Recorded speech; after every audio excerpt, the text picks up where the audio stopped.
Thank you very much. So we strung together a few clips. This is, of course, the first one. Onto Prides by Samsung White. Yeah, pretty much textbook exploit dive. They're always so far ahead, but yeah, 4-man surround. If you're left alone in that tower, all you can do is spray because you're gonna die. Next up is Insect. Crumbs, this is how you do it, bro. You just flash in, get the bullet, no chance of him getting out of it. And here's Amazing coming in under the turret. Of course, Candy Panda on his way out. And Amazing gets the kickoff. But Candy Panda, they're going to turn this one around. Dilius is right there. No gank you. Oh, we're going to have to rename that one. No gank you indeed. Thank you very much, guys. Thank you very much. First one is going to be SK versus TPA. This was a tower dive. Freak, do you want to talk me through this one? It was pretty heavy. Yeah, so they tried really hard. It's the flash EQ ulti. Right here, we don't need the flash crescendo from Sona, but this is actually why I like champions like Jarvan, is you can just force kills. Yeah, that's and for sure. Sometimes you snowball an Ahri because of it. Worked out very well. We got another one. This is going to be a very aggressive Rengar dive from Edward Gaming. Clearlab, he's going all in. Yeah, there's pretty much nothing they can do. They cancel the absolute zero there with Janna. Kog'Maw's not being touched. I mean, at this point, the game was very far ahead. You saw Orianna cutting down immediately as well. It is basically cleanup. They were even contemplating on teleporting. It was like, yeah, let's just have 3 people die instead of 4. So at this point, the game's over. But I do like the Rengar ganks, just well executed. Really, really strong Rengar play from Clearlab. This is a nice one from Amazing, because he's going to set himself up to counter gank wins in what ends up being a no gank you in return. Monty?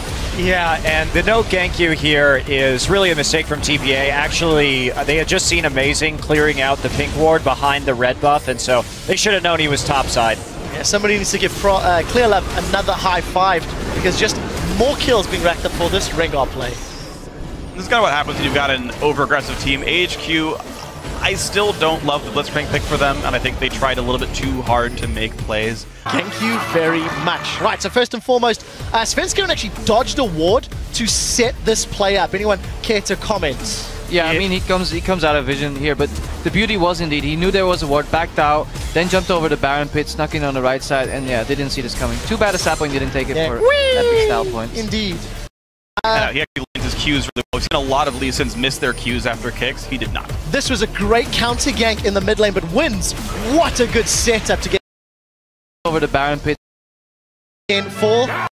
Of course, tomorrow's games are going to be about that seeding more than anything else. All right, it is time to take a look at some of the dapper crowd of carnivorous junglers. That's right, it is time once again for thank you very much. Right, so first and foremost, Svenskeren actually dodged a ward to set this play up. Anyone care to comment? Yeah, I mean, he comes out of vision here, but the beauty was indeed, he knew there was a ward, backed out, then jumped over the Baron pit, snuck in on the right side, and yeah, they didn't see this coming. Too bad a sapling didn't take it for epic style points. Indeed. He actually lands his Qs really well. We've seen a lot of Lee Sins miss their Qs after kicks. He did not. This was a great counter gank in the mid lane, but wins. What a good setup to get it started. Amazing. And Morning, too, with the patience, too. He didn't go immediately in on the kick that we see a lot of Yasuo's do, so basically the target doesn't move on the Dragon's Rage. Very patient ult, really nicely played. Yeah, really unfortunate that this Rune Prison catches that unfortunate melee minion. Not working out. All right, double lift. This is a very good gank for first blood. Yeah, I think that's just a standard Thresh Lantern back into a flash play. There's almost nothing that you can do in this situation. You just have to respect the fact that you could have gotten flash flayed. Because here it's just like, yeah, Braum can flash and Lucian can flash, but as soon as you get flayed and Kha'Zix is on you, you're dead.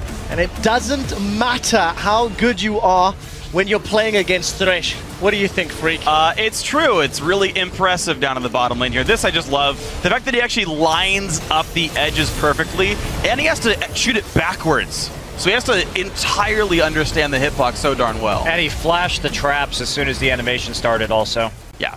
It's mind-boggling. It really, really is.